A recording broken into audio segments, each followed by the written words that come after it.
Hi again. I hope the last video helped you to revise the provisions related to inquiry and inspection. Now we will start with the investigation provisions from section number 210 to section number 229. In this video, we will cover section number 210, section number 213 and section number 214. So without wasting any time, let's get started. The subject RCD requires a thorough understanding of each and every provision. And in order to impart that understanding, I am taking regular lectures of RCD, and the enrollment for December 2023 examinations are now open. So if you are looking for classes providing 100% coverage of the module along with retention and recalling techniques and in-depth coverage of each and every provision, please enroll by filling the Google form provided in the description of this video. Starting with section number 210. Section number 210 है investigation in companies affairs in public interest. अब ये कौन order कर सकता है? तो ये central government order कर सकती है. सेंट्रल गवर्नमेंट ऑर्डर कर सकती है. यहाँ पर दो पॉइंट्स हैं जो आपको ध्यान रखने हैं. कुछ केसेस है जहां पे सेंट्रल गवर्नमेंट इन्वेस्टिगेशन ऑर्डर कर सकती है. सेंट्रल गवर्नमेंट में ऑर्डर द इन्वेस्टिगेशन. और एक केस है जहां पे सेंट्रल गवर्नमेंट को इन्वेस्टिगेशन ऑर्डर करना ही पड़ेगी. तो वो कौन से केसेस है? पहले जहां पे सेंट्रल गवर्नमेंट में ऑर्डर इन्वेस्टिगेशन. अगर सेंट्रल गवर्नमेंट को लगता है कि इन्वेस्टिगेशन ऑर्डर करना जरूरी है on the receipt of report of ROC या इंस्पेक्टर. तो जो हमने 208 के अंदर 208 के अंदर जो आरओसी और इंस्पेक्टर रिपोर्ट सबमिट कर रहे थे इंस्पेक्शन की, उसके बेसिस पे अगर सेंट्रल गवर्नमेंट को लगता है कि इन्वेस्टिगेशन ऑर्डर करना चाहिए तो वो इन्वेस्टिगेशन ऑर्डर करेंगे. और हमने वहां पर ये भी देखा था कि आरओसी और इंस्पेक्टर जो है वो रिकमेंडेशन दे सकता है इन्वेस्टिगेशन का. तो आपको ये ध्यान रखना है कि आरओसी और इंस्पेक्टर जो है वो कभी भी इन्वेस्टिगेशन ऑर्डर नहीं कर सकते. वो सिर्फ रिकमेंडेशन दे सकते हैं इन्वेस्टिगेशन का. उनकी जो रिपोर्ट थी इंस्पेक्शन रिपोर्ट 208 में उसके अंदर, और उसी के बेसिस पे अगर सेंट्रल गवर्नमेंट को लगता है तो वो ऑर्डर कर सकती है investigation. Second, on the intimation of special resolution pass by the company. तो अगर कंपनी खुद चाहती है, अगर मेंबर्स कंपनी के खुद चाहते हैं कि हमारी कंपनी की इन्वेस्टिगेशन हो, तो उस केस में जो एसआर पास हुआ है उसके बेसिस पे भी सेंट्रल गवर्नमेंट जो है वो इन्वेस्टिगेशन ऑर्डर कर सकती है. In third case, public interest में अगर सेंट्रल गवर्नमेंट को लगता है कि इन्वेस्टिगेशन करना चाहिए तो भी वो इन्वेस्टिगेशन ऑर्डर कर सकती है. जो सेकंड है कि कब सेंट्रल गवर्नमेंट को इन्वेस्टिगेशन ऑर्डर करना ही पड़ेगी, वो केस है जहां पे कोर्ट या ट्रिब्यूनल ने ऑर्डर पास कर दिया है. कोई भी प्रोसीडिंग कंपनी के अगेंस्ट चल रही है और उसमें कोर्ट या ट्रिब्यूनल ने ऑर्डर पास करा कि कंपनी के अफेयर्स जो है उनको इन्वेस्टिगेट करा जाए. तो अगर ऐसा ऑर्डर कोर्ट या ट्रिब्यूनल ने पास करा है तो सेंट्रल गवर्नमेंट को फिर इन्वेस्टिगेशन ऑर्डर करना ही पड़ेगी. तो ये दोनों चीजें आपको ध्यान रखना है. उसके बाद में सीजी जो है वो अपॉइंट कर सकता है एक या उससे ज्यादा इंस्पेक्टर्स को for the purpose of investigation. यहाँ पर एक रूल है, रूल 5. वो रूल 5 ये बोलता है, ये रूल 5 किसका है? ये रूल 5 है companies inspection investigation and inquiry rules 2014. Rule ये बोलता है कि सीजी जो है वो इंस्पेक्टर को अपॉइंट करने के पहले, इंस्पेक्टर को अपॉइंट करने के पहले जो भी एप्लीकेंट है जो इन्वेस्टिगेशन की मांग कर रहा है उसको बोल सकते हैं कि आपको एक सिक्योरिटी डिपॉजिट जो है वो देना पड़ेगा, जो कि मैक्सिमम 25,000 रुपीज का सिक्योरिटी डिपॉजिट जो है वो हो सकता है. और किस तरीके से ये 25,000 का अमाउंट मैक्सिमम मतलब कैलकुलेट होगा, तो वो यहाँ पर उन्होंने बताया कि हम कितना लेंगे सिक्योरिटी डिपॉजिट. तो सिक्योरिटी डिपॉजिट डिपेंड करेगा टर्नओवर के बेसिस पे. तो जो भी टर्नओवर है, प्रीवियस ईयर बैलेंस शीट का जो टर्नओवर है कंपनी का, उसके बेसिस पे कितनी सिक्योरिटी जो है वो ली जाएगी वो डिपेंड करता है. तो अगर टर्नओवर 50 करोड़ तक है तो 10,000 rupees as a security deposit देने पड़ेंगे. अगर टर्नओवर 50 करोड़ से ज्यादा है और अप टू 200 करोड़ है तो 15,000 देना पड़ेगा. और अगर टर्नओवर 200 करोड़ से भी ज्यादा है तो 25,000 जो है वो देना पड़ेगा. तो इसको लेकर के क्वेश्चन में आ सकता है कि क्या सिक्योरिटी डिपॉजिट की रिक्वायरमेंट होगी और कितना अमाउंट देना पड़ेगा. तो अगर क्वेश्चन में कहीं पर भी मेंशन है टर्नओवर कंपनी का प्रीवियस ईयर बैलेंस शीट का जो फिगर है वो मेंशन है टर्नओवर का, तो आपको ध्यान रखना है कि ये 10,000, 15,000 या 25,000 depending on the turnover. Turnover अगर 50 करोड़ तक है तो 10,000, टर्नओवर अगर 50 करोड़ से ज्यादा है 200 करोड़ तक है तो 15,000, और अगर टर्नओवर 200 करोड़ से ज्यादा है तो 25,000. अच्छा, ये सिक्योरिटी डिपॉजिट क्यों ले रहे हैं? तो इसका पर्पस सिर्फ ये है payment of cost and expenses. Because central government जो है वो आपके इंटीमेशन पर, अगर सेंट्रल गवर्नमेंट पब्लिक इंटरेस्ट में कर रही है तो वो खुद ही कर रहे हैं. लेकिन अगर वो इंटीमेशन ऑफ स्पेशल रेजोल्यूशन पे करते हैं, जो यहाँ पर आगे लिखा भी हुआ है मैंने कि ये जो सिक्योरिटी डिपॉजिट वाला केस है, ये सिक्योरिटी डिपॉजिट वाला केस सभी इसमें एप्लीकेबल नहीं है। यानी ऐसा नहीं है कि on receipt of report of ROC और इंस्पेक्टर अगर सेंट्रल गवर्नमेंट ने इन्वेस्टिगेशन ऑर्डर करी तो सिक्योरिटी डिपॉजिट एप्लीकेंट को करना पड़ेगा, वहां पर कोई एप्लीकेंट है ही नहीं। तो ये सिर्फ कब एप्लीकेबल है, ये इंटीमेशन ऑफ एसआर के केस में एप्लीकेबल है। और दूसरा ये एप्लीकेबल है जो यहाँ पर 213 में इन्वेस्टिगेशन ऑर्डर करी जाती है on the application made by members and other persons. तो यहाँ पर आपको ध्यान रखना है कि ये जो सिक्योरिटी डिपॉजिट वाला प्रोविजन है या जो रिक्वायरमेंट है वो सिर्फ इस वाले पॉइंट के लिए एप्लीकेबल है। और दूसरा 213 के अंदर जो 213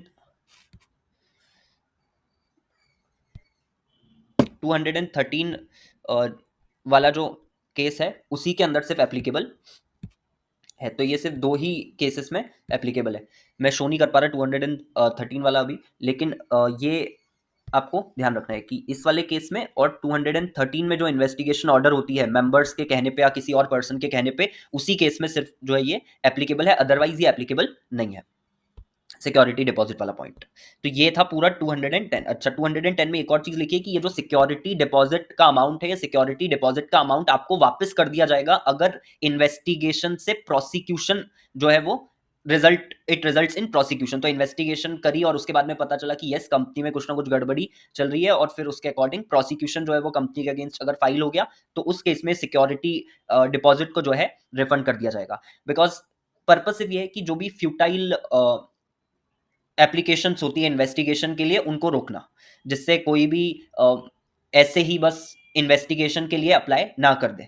तो अगर इन्वेस्टिगेशन के लिए आपने अप्रोच करा है सेंट्रल गवर्नमेंट को तो कोई ना कोई एक रीजनेबल ग्राउंड पे आपने करा हो, आपने सिर्फ ऐसे ही टाइम वेस्ट करने के लिए एक इन्वेस्टिगेशन जो है वो रिक्वेस्ट ना करी हो। तो उसको रोकने के लिए, फ्यूटाइल एप्लीकेशंस ऑफ इन्वेस्टिगेशन को रोकने के लिए ये जो सिक्योरिटी डिपॉजिट वाला पॉइंट है ये इन्होंने रखा हुआ है।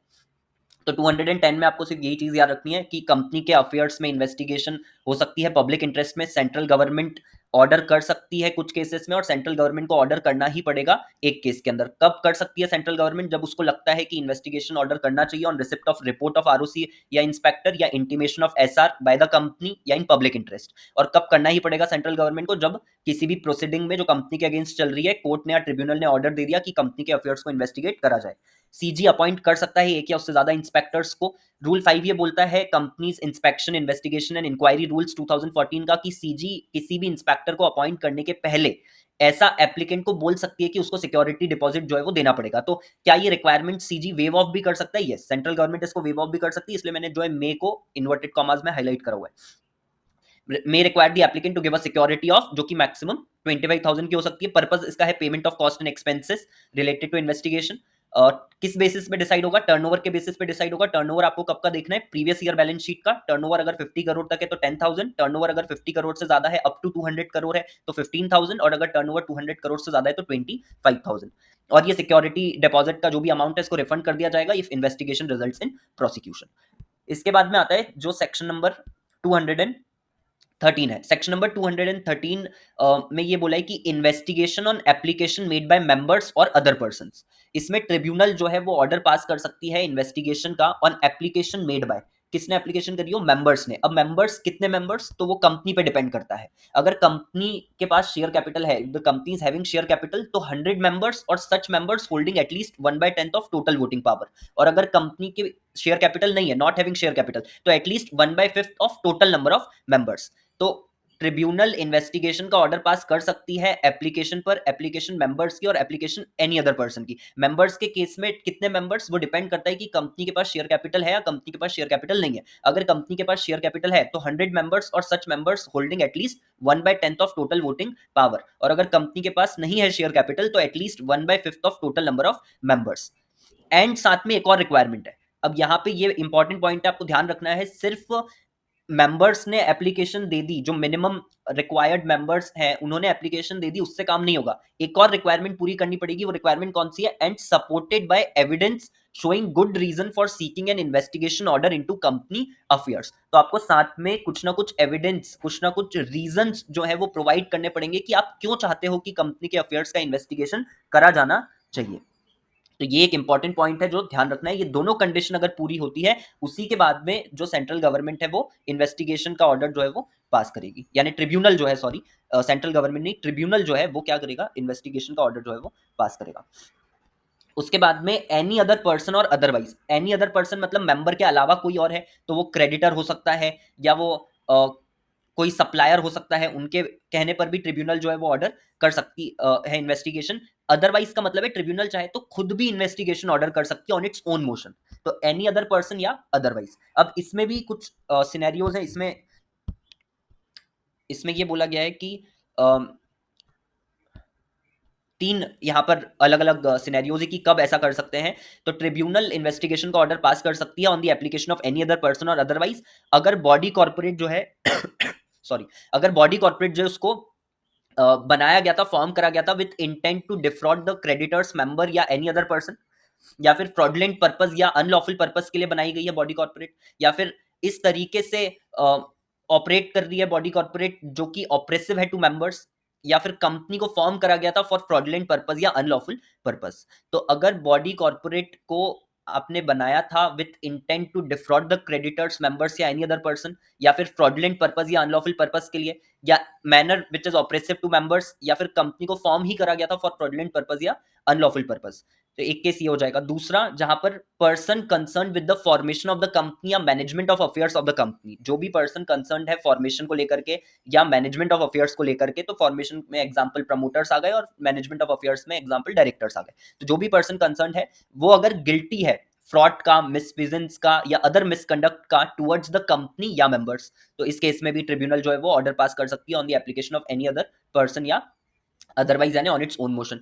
And last, जहां पर members of the company haven't given all the reasonable information including information relating to the calculation of commission payable to a managing director, other director, manager of the company. ये point बहुत important है, इस पे आपको एक case study जो है वो फॉर्म करके दी जा सकती है। तो आपको ये वाला पॉइंट जो है वो ध्यान रखना है कि अगर मेंबर्स जो है कंपनी के, उनको रीजनेबल इंफॉर्मेशन नहीं दी जा रही है relating to the calculation of commission, commission जो किसको पेबल है, सिर्फ तीन ही लोग यहां पर कवर है, मैनेजिंग डायरेक्टर, अदर डायरेक्टर या मैनेजर, ऑर्डिनरी इंप्लॉइज यहां पर कवर नहीं है। तो आपको ये भी ध्यान रखना है कि केस स्टडी में ऑर्डिनरी इंप्लॉइज को लेकर के तो फ्रेम नहीं करी गई है। अगर वो बोल रहे हैं ऑर्डिनरी इंप्लॉइज से रिलेटेड सॉरी, अगर ऑर्डिनरी इंप्लॉइज से रिलेटेड कोई भी रेम्यूनरेशन की इंफॉर्मेशन या कमीशन पेबल की इंफॉर्मेशन मेंबर ने सीख करी थी और उसको प्रोवाइड नहीं करी गई, उसके बेसिस पे कोई और पर्सन जो है वो एप्लीकेशन दे देता है ट्रिब्यूनल को कि कंपनी के अफेयर्स को इन्वेस्टिगेट करा जाए, तो क्या ट्रिब्यूनल उस पर एक्ट करेगा या ट्रिब्यूनल उसको जो भी एप्लीकेशन है उस पे एक्ट करेगा या नहीं करेगा, अप्रूव करेगा या नहीं करेगा इन्वेस्टिगेशन?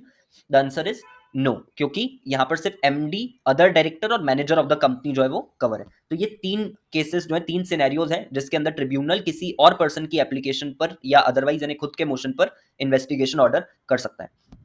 अब इसमें जो स्टार्टिंग का मैंने ये जो ब्लू से मार्क करा हुआ है, इतना अगर प्रूव हो जाता है इन्वेस्टिगेशन पर, प्रूव्ड आफ्टर इन्वेस्टिगेशन कि बॉडी कॉर्पोरेट को आप कैरी आउट कर रही है operations with intent to defraud the creditors members या एनी अदर पर्सन, या फ्रॉडलेंट पर्पस या अनलॉफुल पर्पस के लिए, या मैनर ऑपरेसिव टू मेंबर्स या company form for fraudulent purpose या अनलॉफुल पर्पस, या person concern with the formation या management of affairs of the company they are guilty of fraud, सिर्फ fraud तक ही, मिसफिजेंस, अदर मिसकंडक्ट कवर नहीं है, इसलिए मैंने ये ब्लू में इतना मार्क करा हुआ है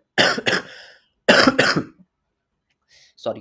तो आपको ये चीज ध्यान रखनी है कि अगर ये प्रूव हो जाता है आफ्टर इन्वेस्टिगेशन, तो जो भी ऑफिसर इन डिफॉल्ट है और जो भी पर्सन कंसर्न है विद द फॉर्मेशन और management of affairs of the company, उनको पनिशमेंट मिलेगी अंडर सेक्शन नंबर 447 जो कि फ्रॉड का सेक्शन है।